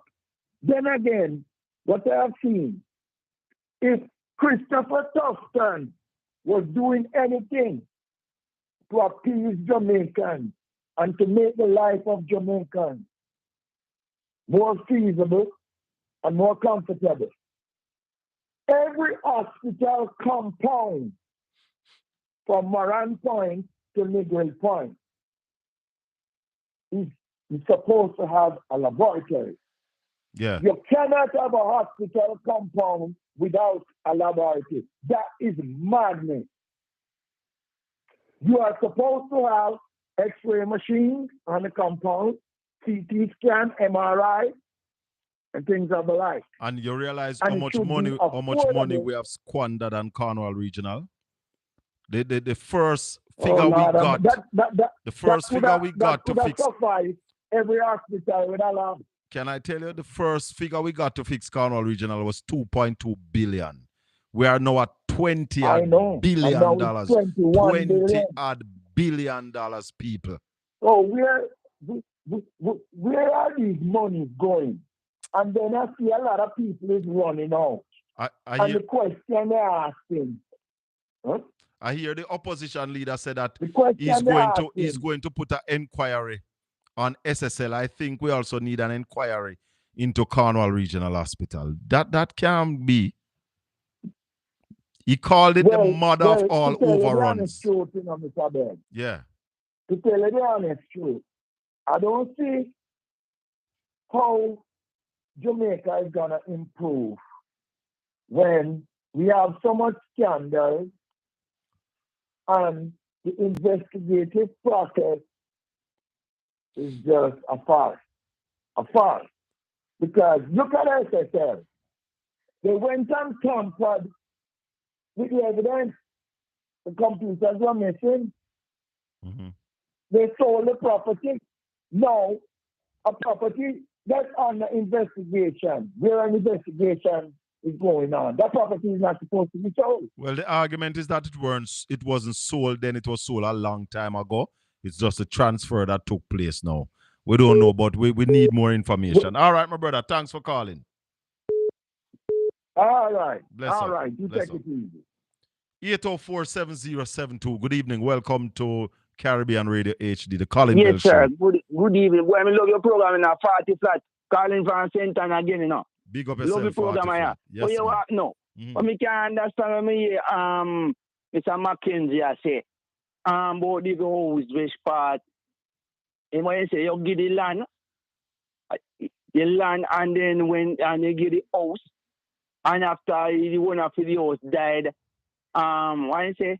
You give up they turn over the house to get somebody. Parish council will take back the house and give it to somebody else. Then what could that go so? You see, him look like him have the technical fault, brother. He have the technical fault. Eh? Andrew they give mechanic problem and Mackenzie have the technical fault. You see them one? Eh? Well, you said the computer get bad reading. You one land. You have your title and give you one land and something and they give you one you. And after a person part of you then turn it over to somebody else. To be honest, I think Desmond misspoke at that press conference. I think he made some error. Yeah, that's the technical fault, man. Andrew, they give mechanic problem, brother. All right, sir. I hear you. The diagnostic machine now read right. Yes, what I'm saying. They need to go to our aircraft. That's what we call it. That's what we do.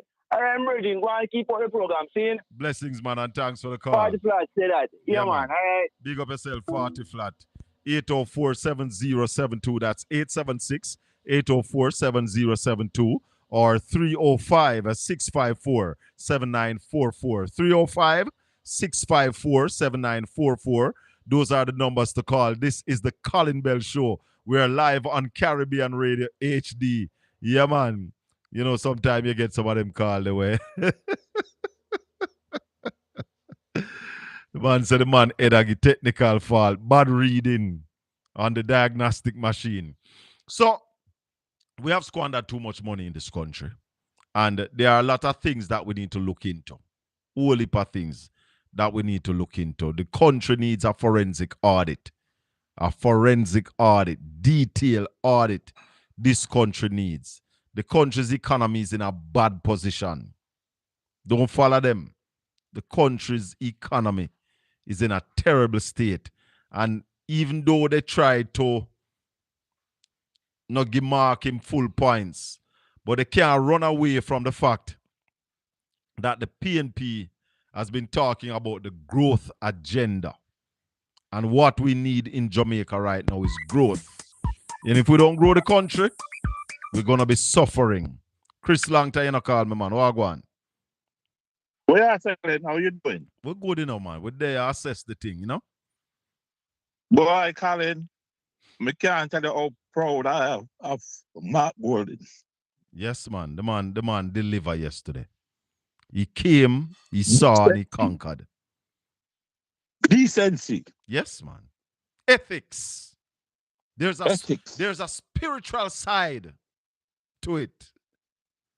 Yeah, it man. has a place. Yes, man. And it must be front and center. Yes, man. For us to grow as a people and evolve. It's not just food we need. You can't have the bar upon the ground. You have to take the bar off of the ground. There has to be some moral standard to leadership in this country. I have watched the JLP over this 9 years, Colin. And every time I think them hit a low, them find a new low. But, you know, to be honest with you, the JLP history is not a pretty history in Jamaica, you know, Colin. No, I know. And I would like people to go and look at the declassified CIA State Department papers. Yes. And see what these guys were up to and why they try to tear down and mash down Jamaica, working on behalf of the CIA and the American government. It's not a pretty history, and I know them shame. Mm-hmm. Mm-hmm. They are ashamed. If them not ashamed when them look on them things, then I don't know what else to say about them. But one thing I know, when I listened to Mark Golden yesterday, I felt a long time enough he's about Jamaica. Wow. The man. Wow. Yeah, man. It made me feel proud as a Jamaican. Yeah, man. Babette, good evening. You see, there's a time and a place, where when you hit rock bottom, the only place is up. And Jamaica is now at rock bottom. The economy is at rock bottom. Our moral standards is at rock bottom.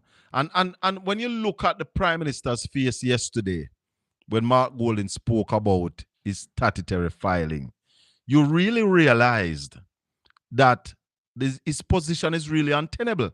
And I said it earlier, and a lot of people think a joke, but the Prime Minister should call the election tomorrow or step aside. He should either, because that was a major embarrassing moment in the history of Jamaica, A Prime Minister sit down across the floor and the leader of the opposition are saying to him, your statutory filing Colin, has not been certified. Your position is untenable. You're under a cloud of suspicion. You're being investigated for illicit enrichment. You take yourself to court. We know that Andrew Holness, and it's sad to say this as the Prime Minister, don't have the moral fiber. At least you have to give it to Bruce Golden. He came to a fork in the road and he said, I'm going to step aside. Bruce Golden, regardless of what you think about, you have to respect that. But let me tell you something. Andrew Holness not have that in him. He remind me of Trump so much. He has a Trumpian way about him. Yes. He is a narcissist. He is a pathological liar. He use people in him look plays like pawns, like a Shakespeare play, like when dress up Peanut Dread carry him come at the parliament. Yes. And the other guy at the phone on the side of the road down that saved the policeman and then discard them. He's a user of people. Yeah, and that's a part. I do not dislike Andrew Holness. I dislike the corrupt nature of who he is. And he's a very, and he's gonna greedy person. He's gonna come tomorrow like him have this moral authority, man. Because he's also on the road. He's on the road saying that he has earned the third term. How can you earn the third term when you should even be on the ballot? Listen, Michael Manley rolled out NHT, and I'm old enough to. I met Michael Manley once. Mm-hmm. And I am old enough to remember. I never saw Michael Manley or even Portia or PJ running around the country giving out house. I might be wrong. No, them not give out one house. Them got open housing scheme. Right. And so when you have people singing your praises, it reminds me of some of them tin pot dictator you'd see in some part of the world where them use them picture of it up everywhere and people have to praise them. Yeah. That kind of kind of cultish kind of situation. Like when you see Trump do up here, people have to kiss him ring and say, them grateful for him for this and that. Well, it's the taxpayers' money. They're not to be grateful for Andrew Holness, even if him give them a house. But he shouldn't be using them as pawns. Deshane, good evening. Good evening, Maxine. Princess, good evening, Princess. All right, Davis. Colin, we're going to step and go and listen to you. Well, hear me now, Christopher. It is a serious time. And the people of Jamaica now has to be the judge as it relates to Andrew Holness statutory filing. Blessings, my brother. All right, my brother. Yeah, man. You see, it's a serious cloud that is hanging over the Prime Minister's head.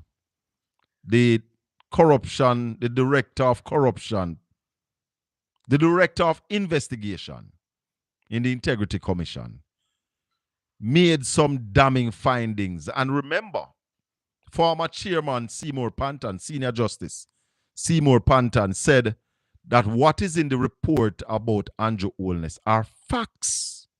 Facts. Remember in the report, it said the Prime Minister of Jamaica used charitable funds to purchase stocks and bonds. It is in the report that the Prime Minister of Jamaica did not pay taxes for some of his company. He filed a nil return. And there were millions passing through the company. And there are a lot more. Remember, there was a report from the Integrity Commission before, where the Director of Corruption Prosecution said that on 2 counts, she found enough to charge the Prime Minister. But she didn't charge him because the amount of time that had passed. So, it not look good. This Prime Minister had asked Ruel Reid to step aside. This Prime Minister had asked Dr. Andrew Wheatley to step aside. This Prime Minister had asked J.C. Hutchinson to step aside. This Prime Minister had asked Ruel Reid, and indeed fire Warmington too. So, it is very, very strange.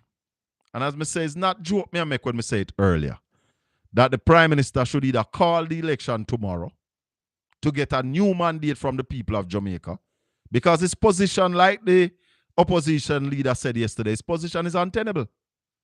It is. And I really am flabbergasted by journalists and broadcasters who are not asking these questions, who are not looking at what happened in the parliament yesterday when the Prime Minister was rubbed out by the opposition leader. It was an embarrassing moment for this island of Jamaica. What the opposition leader did to the Prime Minister yesterday was embarrassing. It is on TikTok. It is all over the place.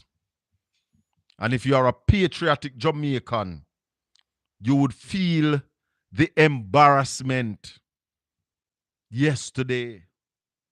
Once you're a patriotic Jamaican, what the opposition leader did to the Prime Minister yesterday, no look good, none at all. That is what we should be talking about. Yeah. Very, very sad day in our history yesterday. Very sad day.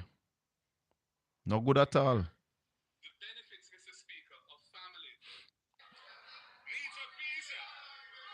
And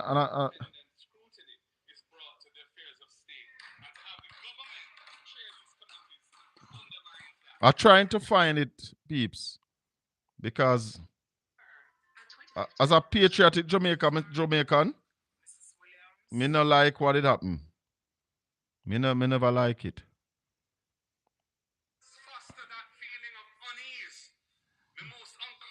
Hold on, I try.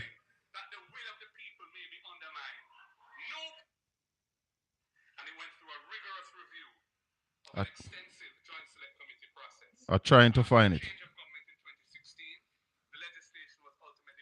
Because it's not good. Really not good. And I want to drop it before we come off.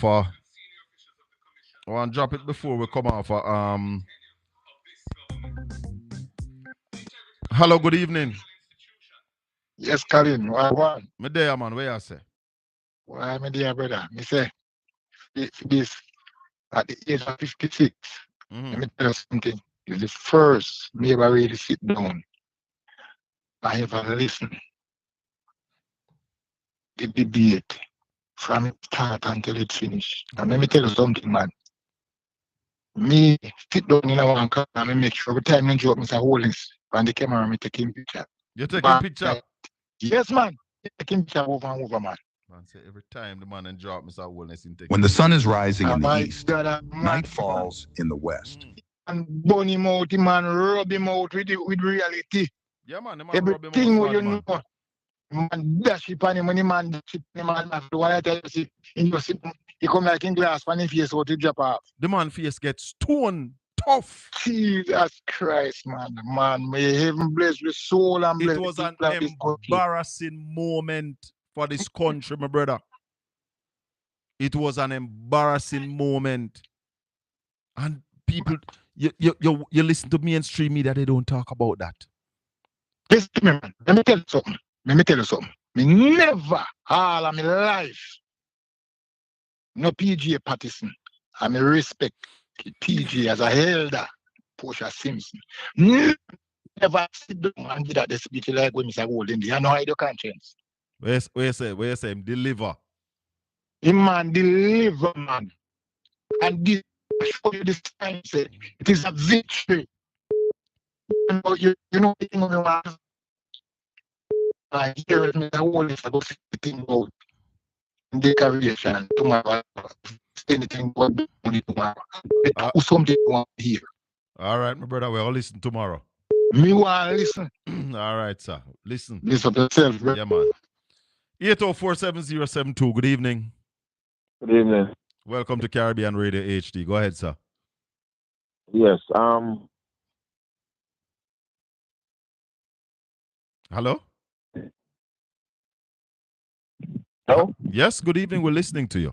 Yes, I say I've just received a bit of information which I don't know if it's true. I find it very shocking though. Something about Jamaica is going to be signed under the US.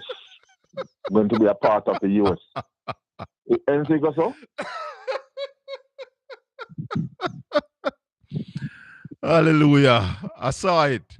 A rubbish, man. A rubbish. It's rubbish. Oh, okay. Rubbish, man. Rubbish. Oh, okay. I'll just America no want to do, man. I rubbish that, brother. All right. Well, with the island, with themselves out there, you know, possibly. Well, so once you have Isle America, we take you. Right. But they're saying the Isle thing is real. You know, it was this morning. I have a 9-year-old son. I think he's 10 now. Yeah, 10. And he was saying to me this morning that if I knew that it was Russia who sold Alaska to America, and he was saying to me, Daddy, America will do anything for oil. Yeah. You come with the same argument. But not Augusta still. Okay. All right, my brother. Enough respect. Yeah, man. My 10-year-old son this morning, I was taking him to school, and he was telling me about America and Alaska and how Russia sold Alaska to America for 7 point what million, him tell me. Tell me the exact figure, you know, man. Because I'm not normal, you know. That little man is not normal at all. Hold on there. Because I want to take it back. All right. To Parliament. And it went through a rigorous review of an extensive Joint Select Committee process. After the change of government in 2016, the legislation was ultimately passed by this government in 2017 and was brought into effect in 2018. All the commissioners and senior officials of the Commission have been appointed during the tenure of this government. The Integrity Commission is a vital institution. It needs to be protected from attempts, current and other attempts, to weaken or dismantle it. It is a relatively new institution. Hold on the market, G. Just want to say thanks to all the people on Caribbean Radio HD for listening. Thanks for joining us. Do remember to join us next week, Tuesday and Wednesday again. We're going to be live on Caribbean Radio HD from 5 until 7. Thanks, everybody. Thanks to the people in the chat room. Big up on yourself. If you catch us back on the other side after the break, we'll still be here. One love, my people, on Caribbean Radio HD. Let's go back to the leader of opposition embarrassing the Prime Minister. What Mark Golden did to Andrew Holness yesterday was an embarrassment to every patriotic Jamaican. It is our duty as parliamentarians to nurture and support it, ensuring that it has the resources. Hello, good evening. Hello, good evening. Good evening, Tabet. Yeah, man, Wagwan. Hello, good evening. You have to turn off your instrument in the background, else you go and get a massive delay. Yeah, because I watch yeah, but I tell us that Sir Bell, 10 out of 10 for speech there. 10 out of 10. 10 out of 10. Yeah, man, but there was an embarrassing moment, my brother. That moment. Yeah, man, it was an embarrassing moment. When the man look like say, you, Mr. Prime Minister. Yeah, man. Yeah, man. And the Prime Minister can't say nothing. He couldn't rise on a pint of order and say nothing no go so. He must just sit down and take it. And nobody could from team side couldn't rise. Nobody can shake. Then why at least put them come out and make an embarrassment of yourself? Who? Embarrassment of yourself. Who? Chum. Sure, man. She just let down. Yo, if she go resign, man, I go pay her young husband attention, man. All right, my boss. Respect. Yeah. All right. Thanks for calling. Yeah, man, we're going back to the speech. And the legislative support it needs to carry out its anti-corruption mandate fairly and fearlessly.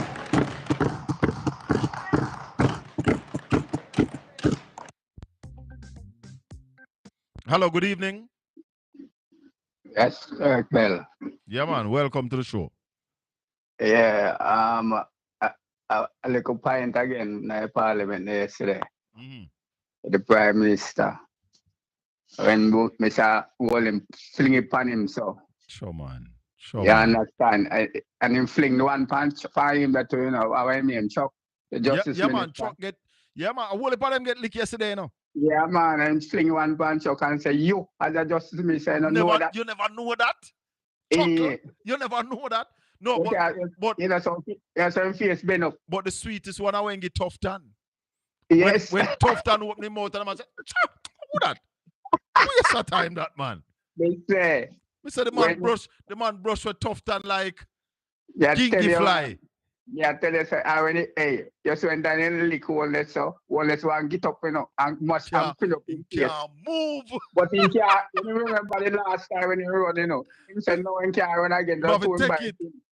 He have to take it. No, but seriously, country, this is not a joke. This was a major embarrassment to every Hey, you see people like you and I, we must shame yesterday, you know.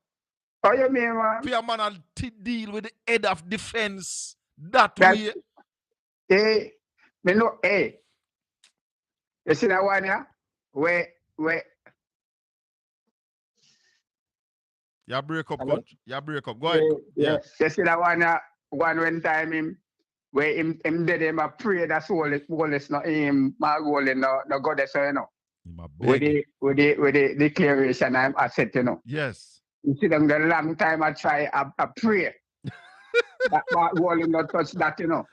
Well, God never answered a prayer there. He had him heart rate go up, man. Because he knows the ball goal not come off. Yeah, man. All right, brother. All right, little more. Yeah, tell you, man. Yeah, he want to run out, man, but he said, no, he can't run again. Can't run out, I want a house again. He make a mistake one time and can't make it again. Yeah. All right, brother. No respect. All right, brother. Yeah, man. No, it's serious. Tell them over nationwide they must talk about this. Will ensure that it has the resources it needs to do its work effectively. We will also enhance its tools by passing legislation for unexplained wealth orders. Unexplained wealth orders. That was an agreed commitment. Hold on, Mark. That was an agreed commitment. Hold on, Marky G. Mark Golden is saying that and talking to Andrew Holness. Now that's disrespectful. You can't talk to the Prime Minister, sir. Of CMOC, the Crime Monitoring Oversight Committee, which this government has reneged on. We will amend also the Act to require public, and I'm talking about the Integrity Commission Act, we will amend that Act to require the public disclosure of government contracts. It was never intended that the practice of the Contractor General to publish all government contracts on a website so people could see who is getting them and what they're for and how much money is involved, that the Integrity Commission Act should prevent that. To me, it is a flawed interpretation of the section, which has led to that decision being taken, but it has been taken. We need to fix it. Mr. Speaker, On a related note, we will reintroduce the system of having the opposition appoint chairpersons of the various committees of Parliament tasked with monitoring the performance of government and holding the executive to account. Mr. Speaker, I know that when you're in government, having the opposition chair committees is not always convenient politically. You know, it sometimes gives rise to uncomfortable things being said or found. But it's very important for the democracy that the cleansing sunlight of proper independent scrutiny is brought to the affairs of state. And to have the government chair these committees undermines that. We know that that innovation of having opposition members chair the committees started with the JLP under Bruce Golding. When PNP came to office in 2011, we kept it. And they chaired the committees at that time. And in fact, it was kept up until the 2020 election. And it wasn't in their manifesto to change it. But soon thereafter, they changed it. And it's only two of the committees, the PAC and the PAAC, that the opposition now chair. But all of the others do not. And we have not seen any evidence of any improved performance in those committees since the change was made. Mr. Speaker, the SSL scandal has rocked Jamaica's financial system and tarnished our image with investors. We again demand that all reports into what happened at SSL, including the Kroll report and the temporary manager Ken Tomlinson's report, be released to the public so that the sunlight of transparency can bring a better understanding of how our sprint icon, Usain Bolt, and hundreds of others got fleeced in SSL. Here's how to order. You see, it's not normal. And while the leader of opposition was saying that the prime minister just sit down and look and can't say nothing.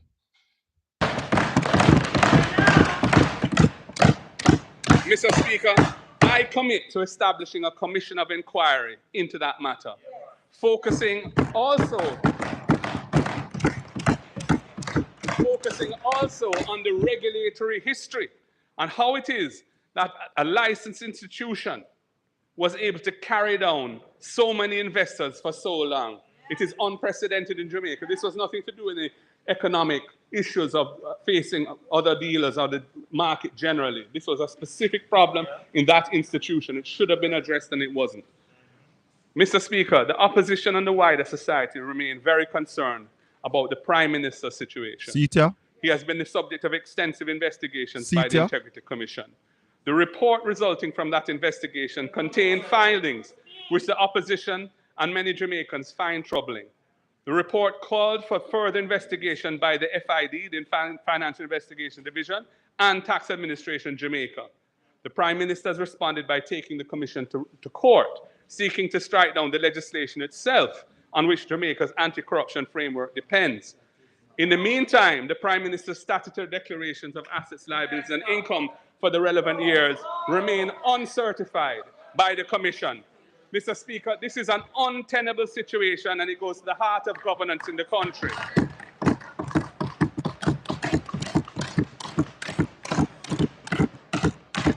Given that the Prime Minister has clearly decided to try to ride this out and lead his party into the upcoming general elections, Jamaicans will use that opportunity of those elections to decide whether to allow this highly undesirable state of affairs to continue. You hear that? No. Any well-thinking Jamaican, any Jamaican with high morals, ethics, and integrity must be embarrassed by that part of Mark Golding's speech, addressing the Prime Minister with those kinds of, what you call them, allegations or assertions. It's not good. It's not good at all. And therefore, I am saying, as I close the program this evening, that Andrew Holness must either call the election tomorrow or resign until his name is cleared. It is an untenable situation that Mark Golding laid out in Andrew Holness's presence, and he could not even rise on a point of order. It's not good. It's not good, my people. And whenever time he decides to call the election, the people of Jamaica must be the jury and make up on mind if you don't find him guilty and send him home. But we can't continue this way. May the good Lord continue to bless and keep you. Make his face shine upon you and be gracious unto you. The Lord lift up his light and give you his peace, now and forevermore. Until we meet again Saturday morning, where we are expecting, it has not been confirmed yet, but it's my expectation to have joining us Saturday morning the leader of opposition and the next Prime Minister of Jamaica, Mark Jefferson Golden. See you.